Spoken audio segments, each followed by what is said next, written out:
Na aula de hoje, nós vamos retomar a questão de Light Transport, né, que apresentamos brevemente na aula passada, quando apresentamos uma expressão regular que indica os caminhos que a luz pode percorrer desde que sai de uma fonte de luz até que atinge, então, a câmera, o observador, para a formação da imagem.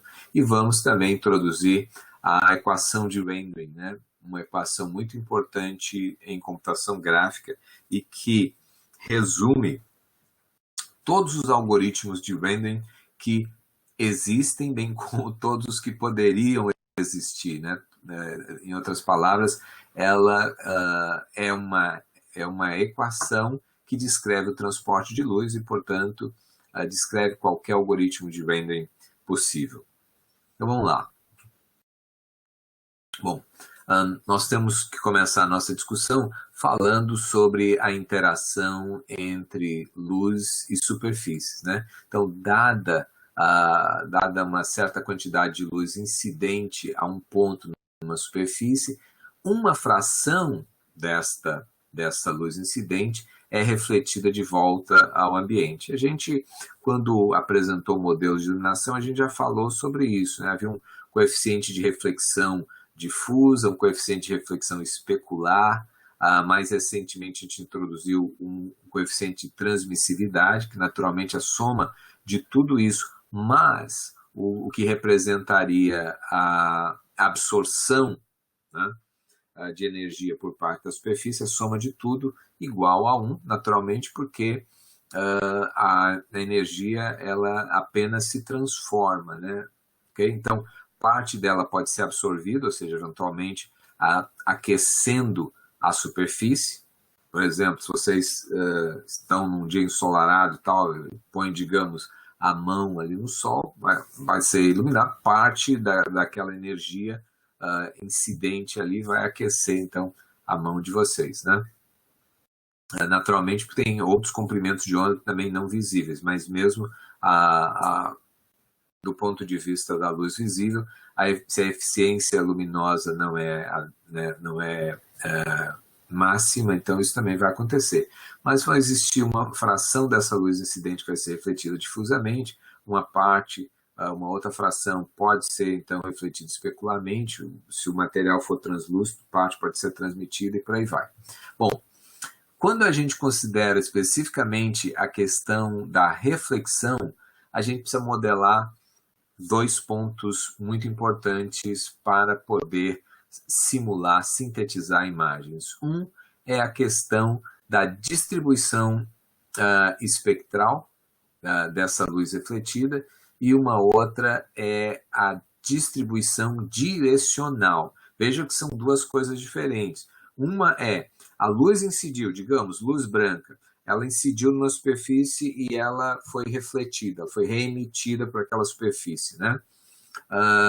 E se eu percebo aquela superfície, digamos, como sendo uma superfície azul, isso quer dizer que tem alguns comprimentos de onda que dominam aquela distribuição espectral refletida. Mas isso ainda não me diz absolutamente nada sobre a questão direcional, tá? Essa luz, ela é refletida, mas ela é refletida como, do ponto de vista direcional? Em todas as direções, num certo cone preferencial, ela é refletida de forma especular. Como que acontece essa reflexão? Tá? Do ponto de vista da reflexão, a gente modela isso com uma função, né, que caracteriza propriedades do material, e a gente chama essa função de BRDF, Bidirectional Reflectance Distribution Function. Tá? Nós vamos dar uma analisada hoje nessa função aqui. Tá? E uma observação importante é que a BRDF, essa função, ela tem uma dependência espectral, ou seja, ela basicamente vai estar me dizendo da fração de luz que incide chegando à superfície com uma certa direção, qual a fração que sai em cada uma das outras direções. mas isso tem dependência também no comprimento de onda, ou seja, para um comprimento de onda, esta distribuição espectral, essa distribuição direcional, né, e espectral, ela pode mudar, né, de um comprimento de onda para outro. Bom, no caso de iluminação global, vocês já sabem, a gente precisa considerar o trajeto da luz através de toda a cena e não apenas em uma interação, não apenas o caminho, fonte de luz, ponto na superfície, observador, né? Então isso vocês já conhecem. Com base nessas observações, vamos apresentar aqui mais alguns elementos. Por exemplo, como é que funciona esse trajeto da luz, que leva em conta, inclusive, a percepção humana, né? Nós temos luz incidente, por exemplo, está saindo de uma determinada fonte de luz, a fonte de luz está emitindo, e isso aqui a gente tem uma grandeza física, né?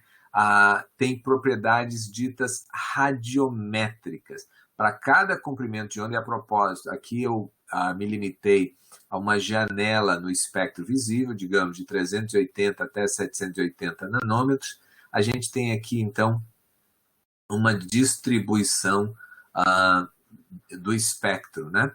Ou seja, comprimentos de onda mais curto aqui tem uma influência maior do que os comprimentos de onda mais longos. Isso faria, então, dessa luz aqui uma luz mais azulada, digamos. Ok? E, por outro lado, na cena, a gente tem um material que também tem propriedades espectrais. Aqui a gente tem, então, um gráfico que representaria qual o percentual de cada um dos comprimentos de onda visíveis que este material reemitiria, ou refletiria para a cena. Então, novamente, ó, esse material aqui, ele reflete mais os comprimentos de onda mais curtos e teria o material em si uma aparência azulada, né? Azul, predominantemente. Ok? E a gente tem aqui uma fonte de luz que também tem uma predominância, por exemplo, de componentes curtos, né? Comprimentos de ondas curtos, mas não deixa de ser uma fonte de luz branca, mas uma fonte de luz que é mais azulada. Tá. Como que acontece essa interação? Esta luz aqui, eu vou multiplicar esse espectro, né, pelas propriedades do material, pelas propriedades espectrais do material. Isso é um produto ponto a ponto, e isto aqui vai resultar na luz refletida. Então, vejam bem, se a gente mudar o iluminante, naturalmente que aquela superfície vai remitir um espectro diferente. Imagine, tem a superfície azul, e se eu ilumino com uma fonte de luz vermelha, esse material aqui, por exemplo, estaria refletindo apenas um pouquinho da luz incidente, e a gente veria aquilo como algo muito escuro, eventualmente preto, né, dependendo da quantidade. Se nada fosse refletido, seria preto, né? Tá? Se apenas uma pequena quantidade de luz é refletida, a gente vai perceber aquele objeto como escuro. Notem, portanto, que a percepção que nós vamos ter depende fundamentalmente aqui do espectro, né, dessa distribuição radiométrica aqui da luz incidente, das propriedades espectrais do material, que juntos definem também as propriedades, então, daquela luz refletida. E aí, claro, agora se a gente considerar junto o nosso sistema visual, daí nós temos os nossos fotorreceptores aqui, né? Responsáveis, então, pela percepção dos comprimentos de onda longos, médios e curtos. E aí, fazemos também esse produto, né, essa multiplicação ponto a ponto, mas aí a gente integra. Aqui, a gente só faz a multiplicação ponto a ponto, e esse é o espectro da luz refletida. Bom, para a nossa percepção, há também uma multiplicação ponto a ponto, mas ocorre aí a integração que vai nos dar a intensidade, né, a nossa percepção de cor e intensidade daquela luz. Notem, por exemplo, essa superfície azulada aqui, ela vai, porque os nossos fotorreceptores associados aos comprimentos de onda mais curtos têm uma resposta, né, nesta porção do espectro da luz refletida, que vai potencializar esse resultado, enquanto que para os outros fotorreceptores eles teriam uma resposta maior nessa região menos com menor amplitude aqui do espectro, ok? Então, eu coloquei neste contexto, no contexto dessa discussão, inclusive o elemento observador aqui, o ser humano observando essa cena. A gente vai estar, a princípio, modelando estes elementos aqui, tá? Então, vejam bem, essa é a distribuição espectral da luz refletida. Aqui a gente caracteriza a sensibilidade espectral dos nossos fotorreceptores, os nossos cones, e isso, então, a integral, né, deste produto ponto a ponto, para cada um deles, vai me dar a magnitude do sinal que será, então, conduzido ali pelo nervo óptico, partindo, então, desse sinal elétrico produzido nos nossos fotorreceptores, transmitido através do nervo óptico para o restante do cérebro, né? E nos dando, então, a percepção de cores. Repito, no contexto aqui da computação gráfica, a gente está interessado em simular esta porção aqui. E de tal modo, se a gente fizer isso direitinho, eventualmente, ao observar aquela cena sintética, o indivíduo, então, teria uma sensação semelhante a estar observando a cena real. Eu descrevi para vocês o experimento lá do grupo de Cornell, com a construção do Cornell Box, onde eles tinham a cena física lá para ser observada e uma imagem sintética também para ser observada, sem que, a princípio, o observador soubesse se ele estava olhando né, uma fotografia ou uma cena sintética, né? Fotografia da cena real. Tá, então vamos lá. Sobre a BRDF, a Bidirectional Reflection Distribution Function. Tá? Ela descreve um modelo de iluminação local, a gente poderia assim dizer, no sentido de que ela está modelando apenas o seguinte, ó, um ponto, dado um ponto aqui sobre uma superfície, eu tenho agora uma direção de luz incidente, tá? Isso é caracterizado, imagine um hemisfério, eu tenho um hemisfério, eu tenho essa direção caracterizada por dois ângulos, tá? Θ e Φ, e aí a luz que incide nesta direção, ao longo dessa direção θ-Φ, ela virá a ser refletida possivelmente em todas as direções. Imaginem, por exemplo, o caso de uma superfície difusa, tá?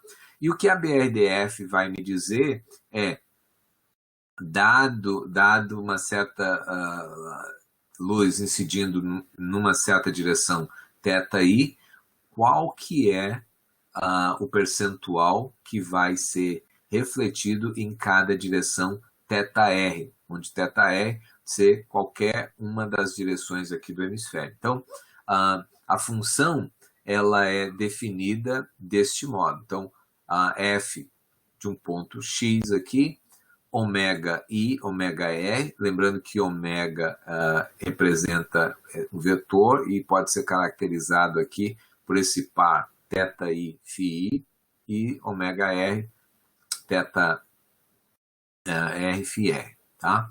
Então, vejam bem, este ponto aqui é caracterizado, por sua vez, por coordenadas, na verdade, x, y, z. Eu estou chamando o ponto x genericamente. A gente já vê aí 7 parâmetros. E existe mais o parâmetro do comprimento de onda que eu omiti aí para simplificar um pouco a notação, né?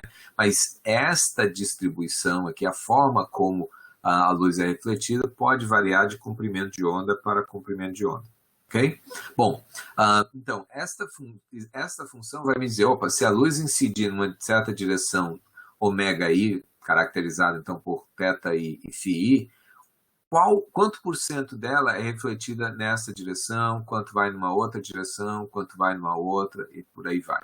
Naturalmente que a soma de tudo tem que ser não superior, né, tem que ser no máximo 1. Tá. E quando a gente considera, então, a relação entre a radiância incidente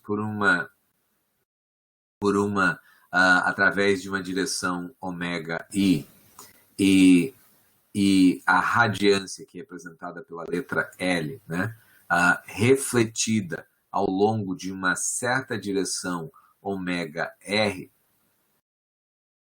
o valor incidente e o valor refletido, né, na determinada direção, o valor refletido é proporcional ao valor da intensidade incidente, e esse fator de proporcionalidade é justamente essa função, a BRDF. Tá? Então, a gente vai também estar notando, ou seja, utilizando a notação eventualmente mais compacta de o valor refletido quando a gente considera uma direção de incidência ômega-i e uma direção de reflexão ômega-r, a gente vai usar esta notação aqui de forma mais compacta, frequentemente para representar esta função BRDF, ok? Tá, então,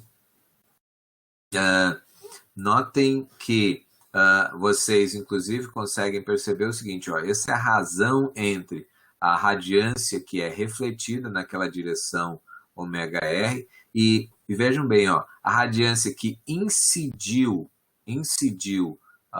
numa certa direção ômega-i, mas nota também que a gente já sabe que com o ângulo de incidência há uma modulação do valor, né? À medida em que aumenta o ângulo, né, o valor do cosseno vai diminuindo. Então a gente tem que levar em conta o seguinte, ó, chegou numa certa direção, mas se essa direção, como essa direção forma um ângulo com a normal da superfície, por si só, a quantidade que vai chegar a essa superfície por unidade de área é menor. Então a gente já modula isso aqui pelo cosseno do ângulo de incidência. Tá? Igual, de qualquer modo, a questão aqui é a razão entre o que sai, né, o que é refletido relativamente ao que chegou àquele ponto. Essa é o que é importante. Bom, BRDF tem algumas propriedades. Primeiro é de simetria, né?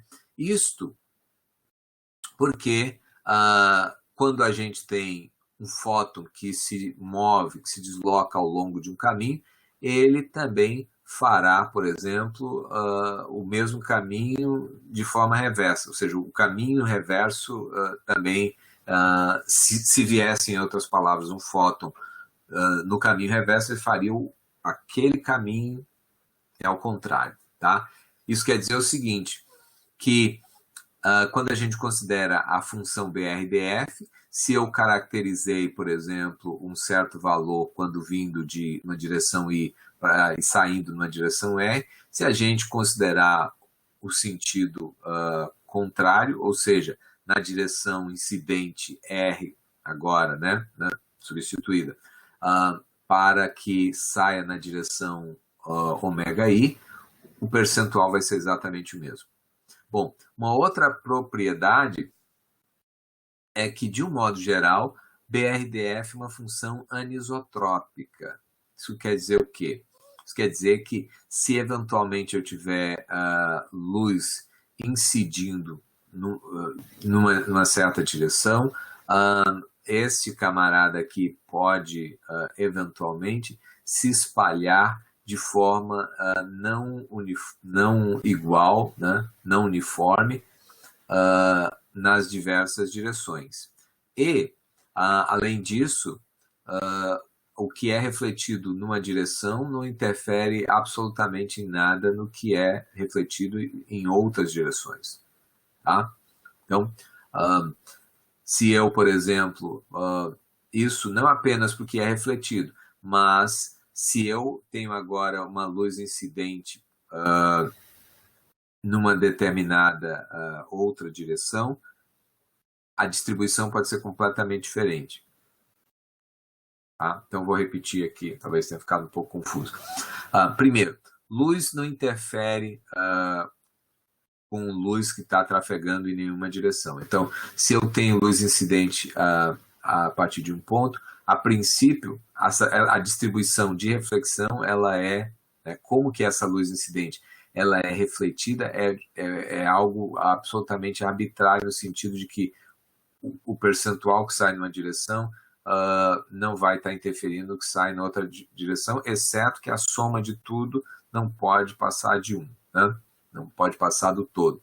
E se eu faço agora, tem um outro raio, uma direção de incidência diferente desta aqui, por exemplo, a distribuição do ponto de vista direcional também essas duas distribuições são completamente independentes a princípio.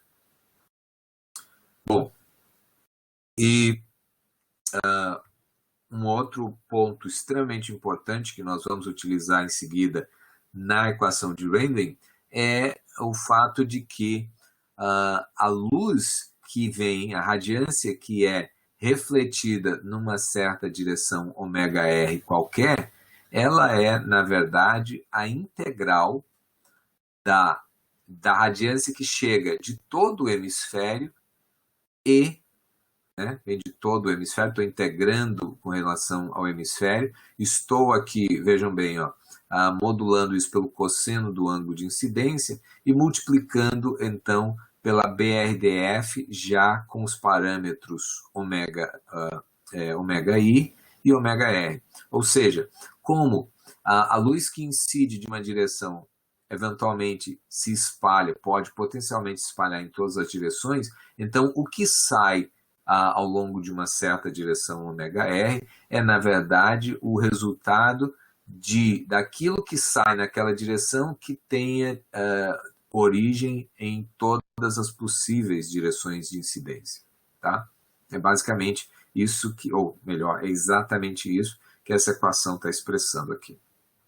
Então, com base nesses elementos, vamos conhecer agora a equação de Rayleigh do Kajiya, que sintetiza o transporte de luz numa cena. A equação diz o seguinte, a radiância, o termo L, eu já repito, representa a radiância que sai, aqui um O, de output, né, de um ponto X na cena, numa certa direção ômega, ou seja, aqui tem um ponto X. Toda a radiância que sai de um ponto numa certa direção, e notem, desse ponto poderíamos ter todas as direções aqui possíveis, né? Estamos considerando uma em particular. Isso é dado pela radiância que este ponto emite, o E aqui representa emissividade, né? Que ele emite naquela direção, mais a integral, olha, o que nós falamos há pouco ali daquela equação de reflectância, né? Mais a integral de tudo o que vier nesse hemisfério, né? Tudo que vier do hemisfério numa certa direção S, atingindo então o ponto X, certo? E uma vez chegando ali, vai ser refletido, né, na direção ômega. Isso, entretanto, vem a ser modulado aqui por um termo geométrico, que é, na verdade, o cosseno da luz incidente, ou seja, daquela direção S com respeito ao normal. E aqui tem uma outra coisa que é um termo de visibilidade, ou seja, pode ser que tenha algum obstáculo entre aquele ponto, aquela direção, ao longo daquela direção S antes de chegar a X e, portanto, não seria visível. Tá? Vamos, na verdade, mergulhar em cada um dos termos aqui, ok? Então, vamos lá. Considerando o termo de emissividade, a gente vai procurar saber o seguinte, bom, este ponto, aquele ponto lá da superfície, ele emite luz? E se ele emite luz, ele emite naquela direção ômega? Se sim, então, opa, temos essa contribuição. Então, bom, que mais? Eu preciso considerar toda a luz que incide nesse ponto, vindo de todo o hemisfério. Estou assumindo que essa superfície aqui é uma superfície opaca, né? Se ela não for opaca, eu posso ter também luz que virá a ser transmitida pela superfície, ou seja, viria desse outro hemisfério abaixo do ponto, e aí eventualmente seria transmitida, tá? E claro, teria que ser transmitida ao longo, né? O processo de refração, então, fazendo com que saísse naquela direção ômega. Só é isso que me interessa, porque eu estou tentando estimar o vetor resultante aqui, essa quantidade que resulta de tudo que sai de X naquela direção ômega. Então, é o que ele emite, mais o que ele reflete. E o que ele reflete, ou transmite no caso, né? Mas, repito, para esse exemplo estou considerando uma superfície opaca para simplificar aqui um pouco a nossa discussão. Então, é tudo que eventualmente chegou a ele a partir de uma direção S, né? Todas as direções S deste hemisfério, e eventualmente acaba sendo refletida na direção ômega. Mas notem que a gente precisa levar em conta a BRDF, e a BRDF, então, para isso eu vou ter que, ao longo daquele hemisfério, estar considerando cada uma das direções incidentes. Vejam aqui, ó, a minha integral nesse hemisfério aqui de direções, né? Eu tenho que considerar, portanto, a intensidade que chegou ali, eu tenho que considerar o termo de visibilidade, intensidade, eu tenho que considerar um termo de visibilidade, porque poderia ser que existisse aqui algum obstáculo, e aí nesse caso o termo seria zero, semelhante ao que a gente viu na última aula, quando falamos sobre o termo de visibilidade lá para o cálculo de fatores de forma, né? E temos aqui mais um termo que é o cosseno da normal do ponto com a direção de incidência, porque lembrem que a quantidade de energia que atingiu esse ponto, naturalmente, dependendo do ângulo de incidência, aqueles fótons vão se espalhar por uma região maior ou menor em função do ângulo de incidência, e, portanto, a energia que chegou aqui, que pode eventualmente agora, e que seria eventualmente retransmitida na direção ômega, tem que ser modulada pelo ângulo. Ok? Então, todos os termos definidos, espero que tenha ficado claro. Vamos fazer, então, agora a seguinte consideração sobre a nossa equação de Rayleigh. Vejam bem, a equação ela tem radiância neste lado, é o que eu estou computando, mas ela também tem a radiância, termos de radiância aqui do outro lado da equação. Isto faz com que essa equação seja recursiva. Tá? Por quê? Porque a luz que eventualmente incide na superfície, ela pode agora ser refletida, atingir uma outra superfície e eventualmente voltar para aquele mesmo ponto, e nós temos aí um ciclo. Assim como eu falei para vocês na aula anterior, quando a gente estava com o algoritmo de radiosidade progressiva, tem a radiosidade a ser lançada para uma superfície. Ela lança aquela superfície, chega a uma outra superfície que é visível por ela, né? O fator de forma não é zero, e aí, claro, aquela superfície recebeu uma certa energia, ela agora pode reemiti-la, e em princípio vai reemiti-la, e como o emissor aqui original era visível por ela, parte dessa energia volta para ele, e esse ciclo então segue. Então, isso é um processo recursivo.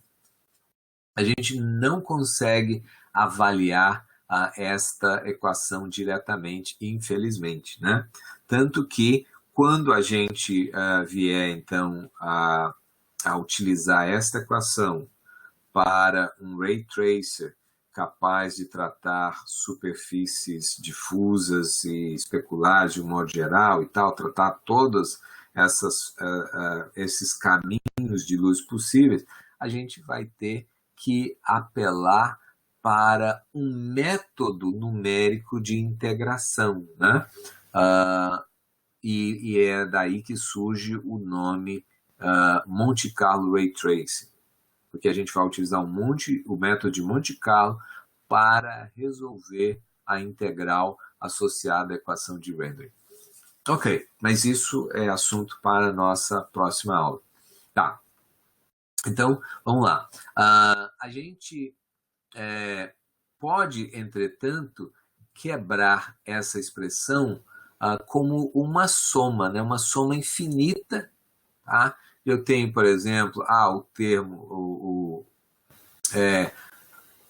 O aqui, ou seja, a radiância que sai do ponto X na direção ômega, ela pode ser dada por uma soma infinita. Notem que aqui é O e aqui é zero. Então, eu tenho um termo de ordem 0, um termo de ordem 1, um termo de ordem 2, de ordem N, e assim sucessivamente. Bom, o que essa ordem representa? Representa o número de bounces que a luz fez, por exemplo, até atingir aquele ponto X e ser refletida na direção ômega. Então, notem, com 0 bounces quer dizer o seguinte, isso representa o termo de emissividade. Aqui o índice 1 representa a luz que chegou a X depois de um único bounce. 2, a luz que chegou a X indiretamente, né, depois de 2 bounces e assim sucessivamente. E, portanto, nós podemos representar de forma mais compacta esta série, né, essa soma infinita, por meio de uma expressão do tipo, a radiância pode ser expressa como a radiância emitida mais T vezes L. Vê bem, L é esse termo que se encontra aqui. Nós temos então uma definição recursiva e, portanto, L seria igual à soma da radiância emitida, né, mais T aplicado a L. No primeiro momento só existe a luz que foi emitida, então TL, depois o segundo bounce, terceiro bounce, etc. Ou seja, a gente pode, de forma compacta, escrever isso como somatório de m de 0 a infinito, de t elevado a m, aplicado a LE, a radiância emitida. A única luz que existe na cena. Okay? No caso específico, quando nós falamos do método da radiosidade, lembre-se, a gente tinha um PET lá que era a fonte de luz. A partir dali, então, toda a cena foi iluminada. Ok?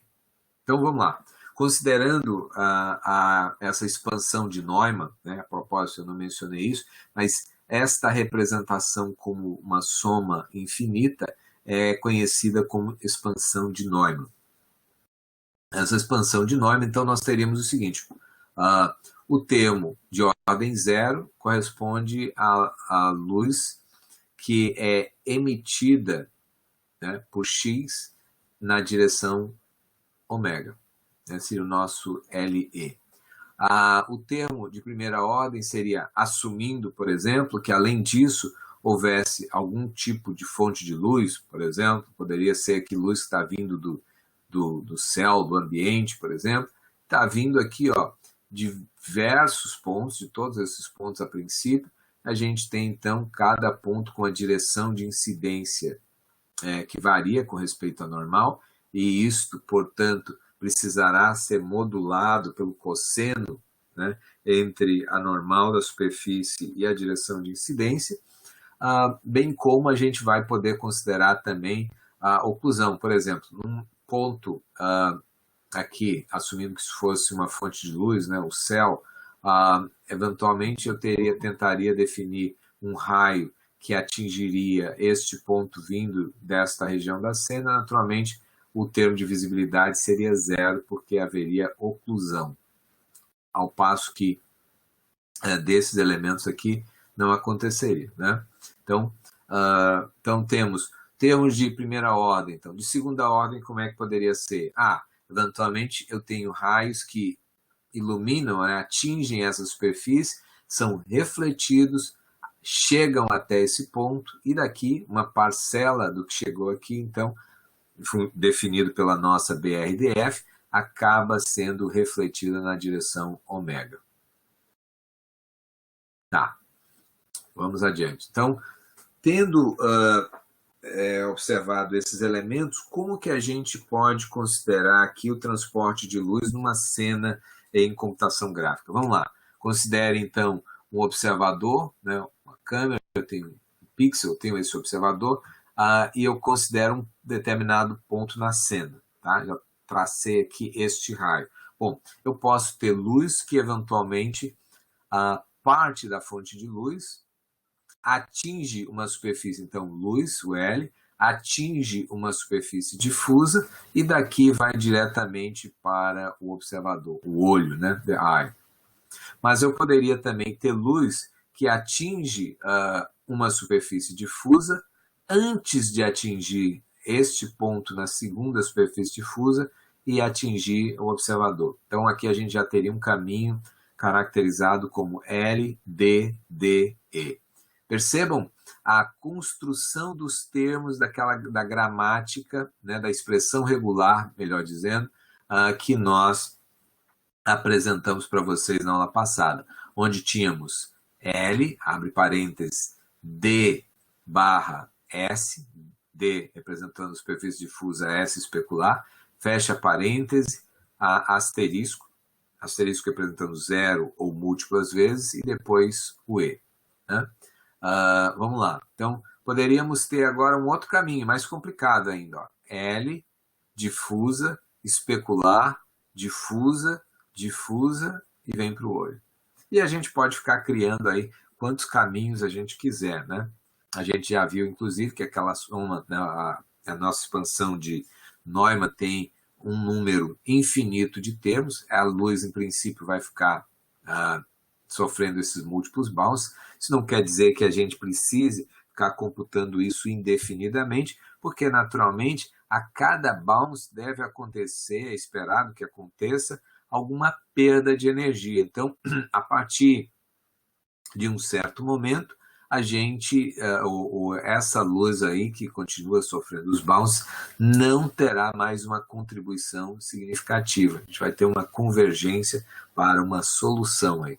Tá? Vamos lá.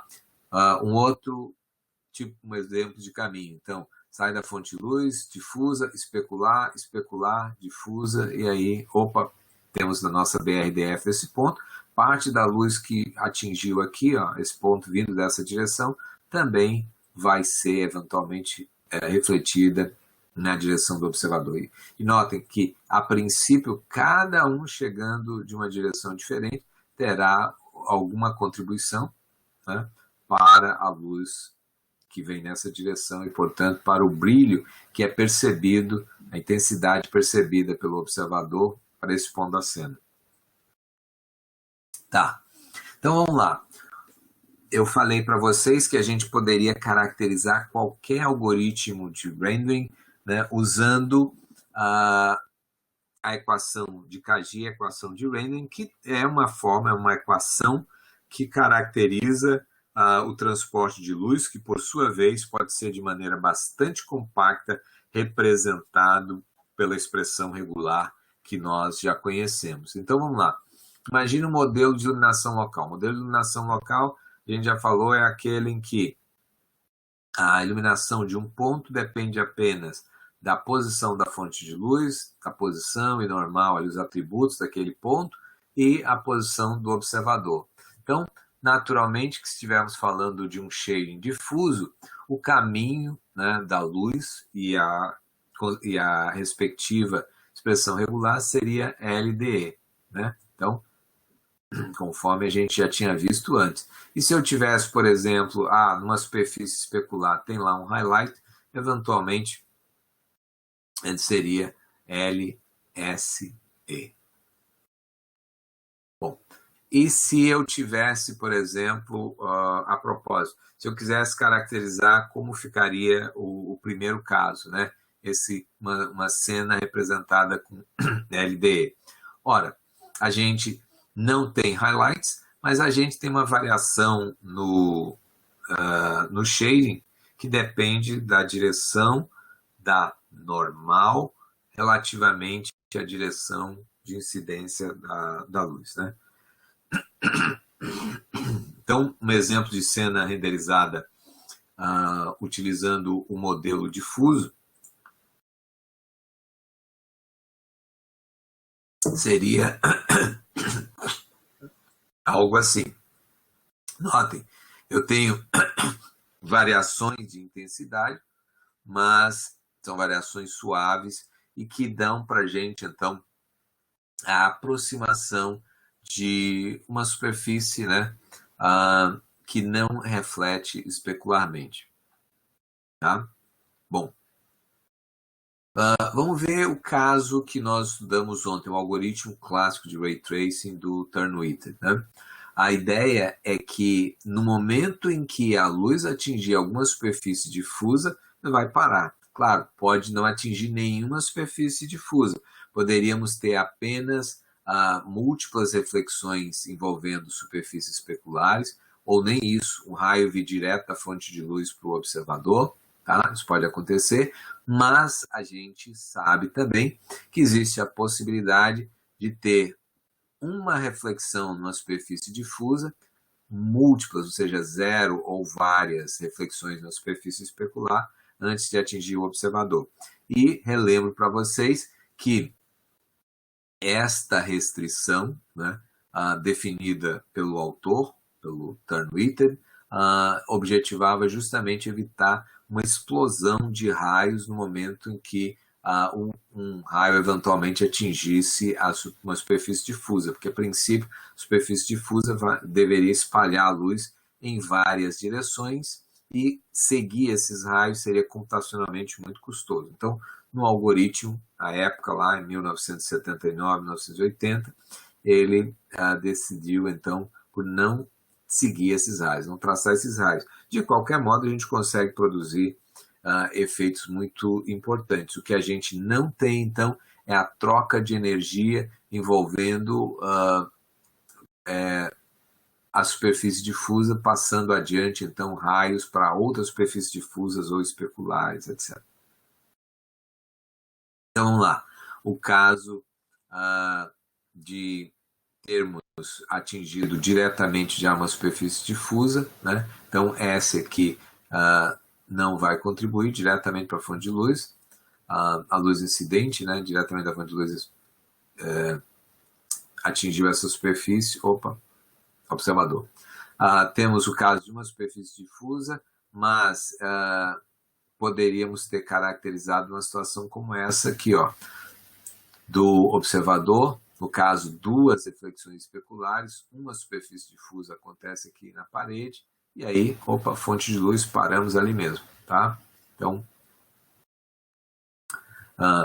exemplos de imagens renderizadas aí com o algoritmo de Ray Tracing. A gente tem à esquerda uma esfera de vidro, né, exibindo tanto reflexão quanto refração. Já à direita, uma esfera espelhada, então mostra aqui reflexão também em cima, mas como não foi representado, não tem geometria, então os raios que eventualmente perderam, poderíamos ter renderizado isso aqui como azul, por exemplo, o raio que não atinge nenhum elemento geométrico, vou caracterizar como azul para indicar um céu, por exemplo. Okay? E notem aqui a esfera, a reflexão desta esfera na esfera espelhada. Bom, vamos então adiante.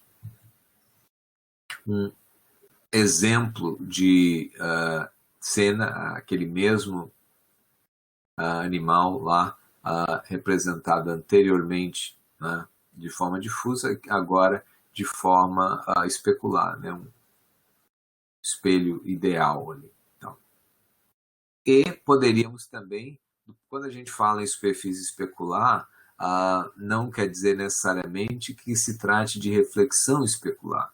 A gente pode estar falando também de transmissão especular. Então, é refração. Toda a luz que atinge aquela superfície, eventualmente, vem a ser transmitida, né? Okay? Neste exemplo em particular. Claro, de um modo geral, a gente tende a ter uma combinação entre reflexão e transmissão especular. Bom, o algoritmo de radiosidade, que a gente discutiu na aula passada, temos aqui então a situação de transporte de luz envolvendo apenas superfícies difusas, né? Então, essas esferas aqui representadas naturalmente não poderiam ser renderizadas desse modo, né, com esse algoritmo. Então, superfícies difusas, múltiplas transferências entre elas.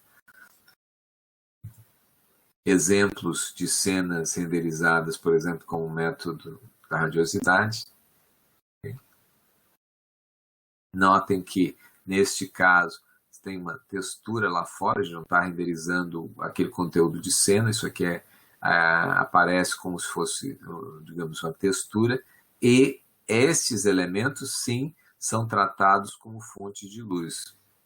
Tá? Então, são fontes de luz diária, tá? Cada um desses pequenos retângulos aqui de vidro, né?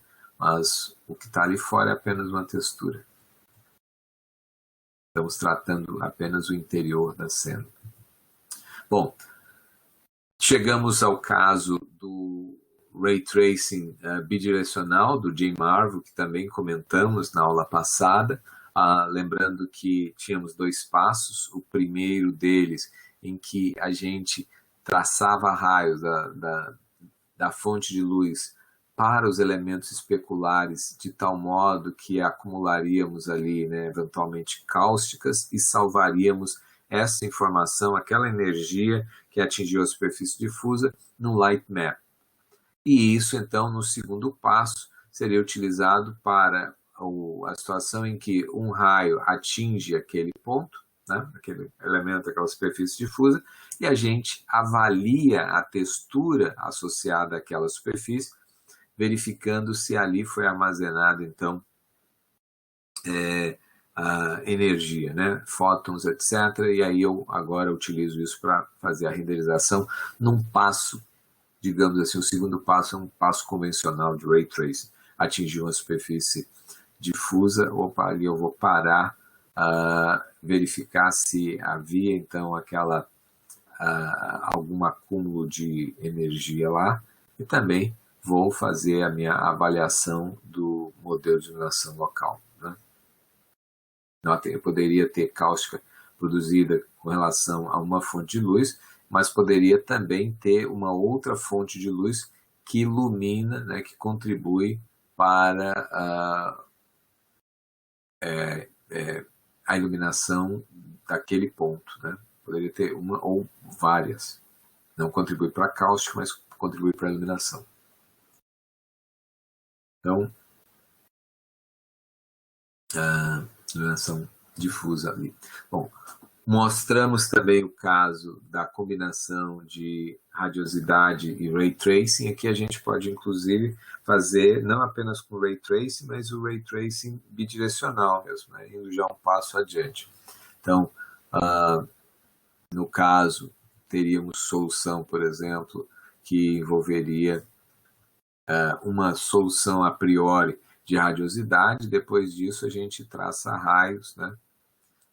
Notem, aqui a gente ainda tem aquela solução de radiosidade. Isso aqui são os fatores de forma estendido.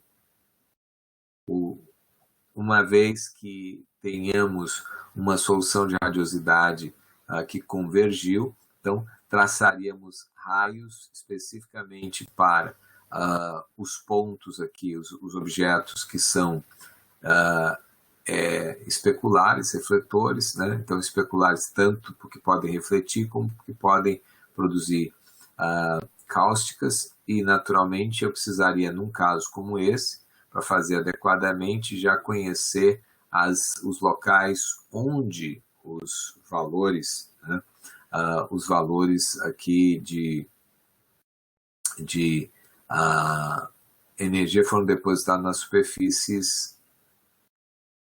superfícies difusas, para que eu possa, então, de forma mais econômica, traçar raios diretamente para esses elementos, sem precisar necessariamente estar traçando raios através de superfícies difusas. Para superfície difusa, a gente já conta com a solução de radiosidade, né? Então, faríamos a solução de radiosidade, depois traçaríamos raios pelas superfícies especulares, porque elas podem estar causando, então, múltiplas reflexões.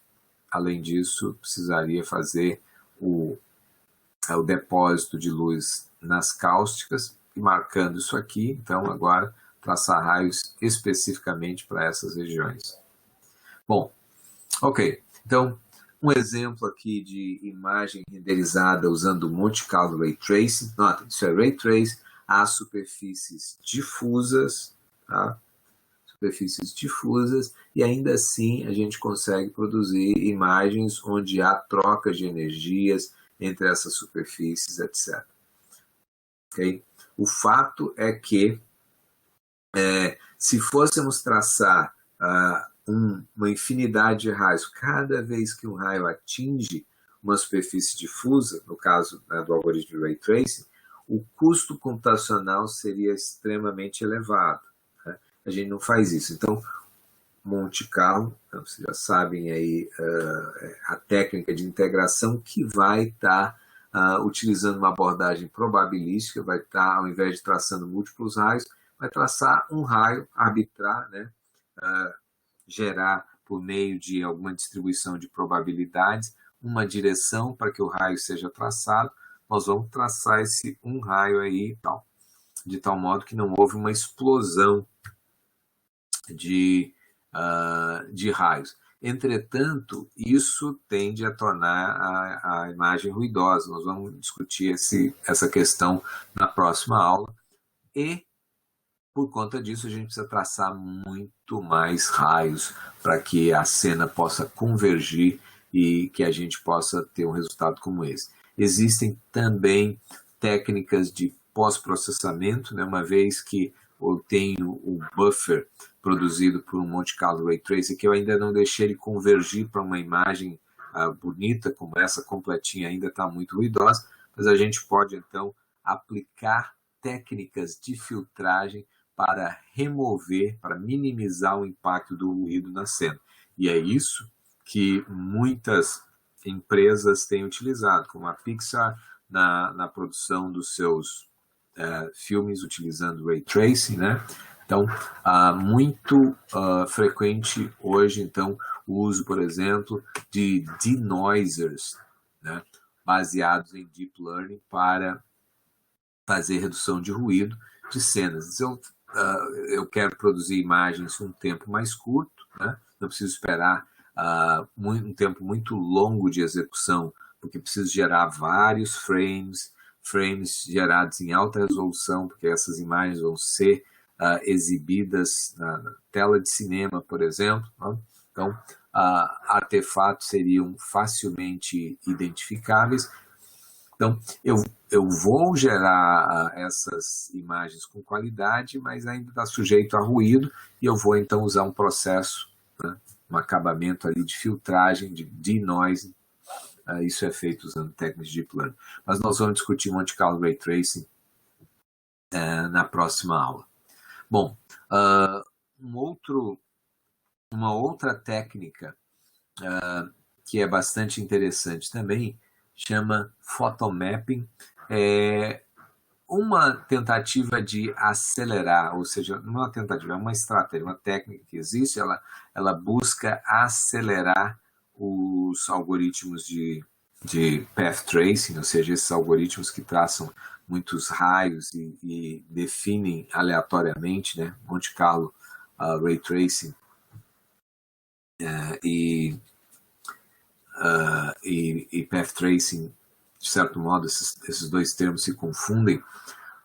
Mas, então, para não traçar muitos raios ou para reduzir a quantidade de raios necessários para a geração de imagens, a técnica de photomapping utiliza algo semelhante a um light map para cada superfície difusa. E aí o seguinte, quando um raio atinge uma superfície difusa, você vai lá depositando energia. E depois disso, você vai e utiliza essas amostras depositadas nessa superfície para produzir, por meio de filtragem, uma distribuição da energia na superfície difusa. Como a superfície difusa tem um shading que varia suavemente, isso tende a produzir resultados interessantes. Não quer dizer que sejam técnicas super rápidas, não são, mas convergem, produzem resultados muito mais rapidamente do que o equivalente Path Tracing, né? Ok? Bom, e aqui, por fim, mais uma imagem produzida com photomapping, neste caso, um teapot iluminado utilizando um environment mapping que corresponde a uma imagem com uma alta faixa dinâmica, um high dynamic range. Tá? Então, isso ajuda então a ter uma ideia sobre o potencial desse tipo de técnica, né? De um modo geral, isso também se aplicaria no caso desses environment maps para as técnicas envolvendo Ray Tracing que eu descrevi ainda há pouco, né? Todas elas. Não é específico para a técnica de photomapping, mas a gente teve então hoje na aula de hoje, uma ideia bem ampla sobre, primeiro, o contexto de transporte de luz, ou seja, de que modos a luz pode ser transmitida numa cena e a informação que a gente está tentando calcular quando sintetiza imagens. Fundamentalmente, o que nós estamos fazendo é simulando a interação da luz com a matéria, com os elementos da cena, e, portanto, fundamentalmente, nós estamos simulando a interação de algo que tem uma certa distribuição espectral, conforme eu mostrei no início, com superfícies que possuem propriedades espectrais e, portanto, vão refletir ou absorver em maiores ou menores quantidades determinados comprimentos de onda, dependendo naturalmente das suas propriedades espectrais. E o que vem a ser refletido para a cena é o que caracteriza, então, o que será utilizado para a produção das nossas imagens, certo? É isso que os algoritmos de rendering fazem, procuram, então, a princípio, né, se a gente for ser rigoroso, a gente acaba trabalhando aqui para produzir, sintetizar imagens, tipicamente utilizando 3 canais RGB, mas nós poderíamos fazer um tipo de renderização chamada de espectral, ou seja, está trabalhando com mais e com comprimentos de onda e com vários deles, né? E aí, ao final, compor uma imagem. Tá? Então, essa é a síntese, né, desse processo de geração de imagens, é isso que a gente faz.